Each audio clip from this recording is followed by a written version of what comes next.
Hello friends, myself Dr. Ketan Shah, Associate Professor, New Alger Commerce College. We are going to discuss the paper of Problems of Indian Economy, Part 1 of Semester 5 under Gujarat University syllabus. With the first unit, I am going to discuss with you. It's all about planning in India. To begin with, we need to understand what is planning. In simple words, planning is all about how to do certain things. Why do we plan? In real life, we plan and we plan a number of times. The reason we plan out is to save on time, is to save our energy, is to save on cost. Here we are going to discuss about the economy as a whole. There are multiple goals before every government. Governments try to achieve all these goals in the best possible manner. This process involves structured economic planning.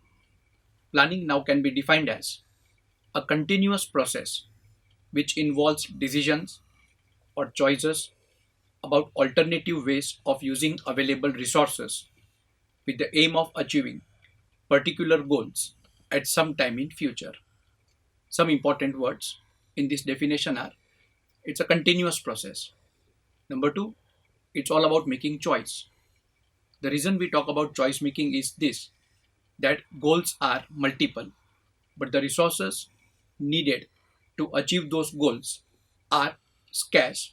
Not only scarce, they also have multiple users. So government has to take a decision which resource to be used when for achieving what goal. We talk about 5-year plans in India.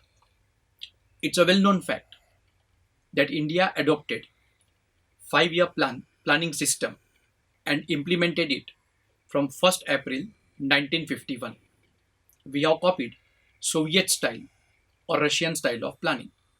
Till 31st of March 2017, India has completed implementing 12 5-year plans and 7 annual plans. Planning Commission was constituted in 1950 to take care of planning in India.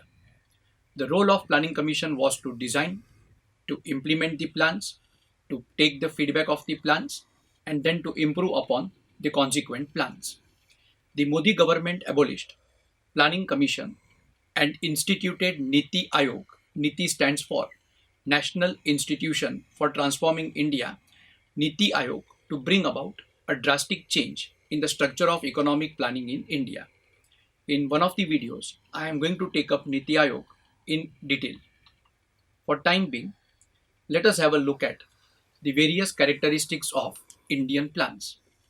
Each plan commences from 1st of April of a given calendar year and ends on 31st of March of the subsequent calendar year. We adopted mixed economy right from the year 1948. It was made explicitly clear in the Industrial Policy Resolution of 1948 that we will be having an economic system in which public sector and private sectors coexist. Within this framework, starting from 1951 to 1991, more importance has been given to public sector. Politically, we are a democratic country and this should get reflected in economic choices as well. Planning has never been forcible in India. Government does not force or coerce people into doing number of things. Planning is democratic in nature. It is more of indicative than imperative. 12 5-year plans. Each plan had got certain specific objectives. But more importantly, across all these 12 5-year plans and 7 annual plans, some goals that were to be achieved were common. For example, each plan has targeted rapid economic growth, expansion of employment opportunities, tried to achieve balanced regional development, reduction in inequalities, attainment of self-reliance, as well as price stability, that is controlling of inflation. Although we copied planning system from Russia, we deviated a bit in terms of adopting financial planning and not physical planning the way Russia did it. In Russia, targets were laid down in physical tons. For example, particular company would produce 1000 tons of steel by the year end. In India, all the goals were set in financial terms. For example, rupees 32,000 crore allocated to agriculture sector. Our planning has not only been democratic in nature, but it is quite flexible.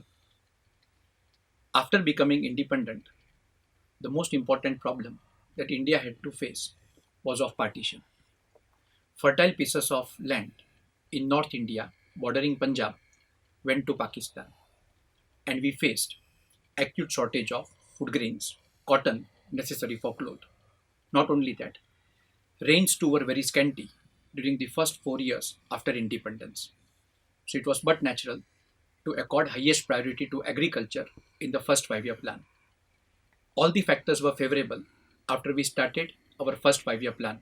So much so that by the end of the first 5 year plan, agriculture became self sufficient. Jawaharlal Nehru, who wanted to raise India to the level of developed countries, knew one thing very well: fast growth and development cannot be based on agriculture alone, because, to a large extent, agriculture is controlled by nature and there is not much role for human factor in it.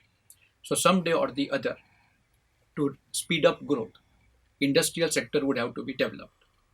Prashant Chandra Mahalanobis, the founder of Indian Statistical Institute, prepared the blueprint for the second 5 year plan.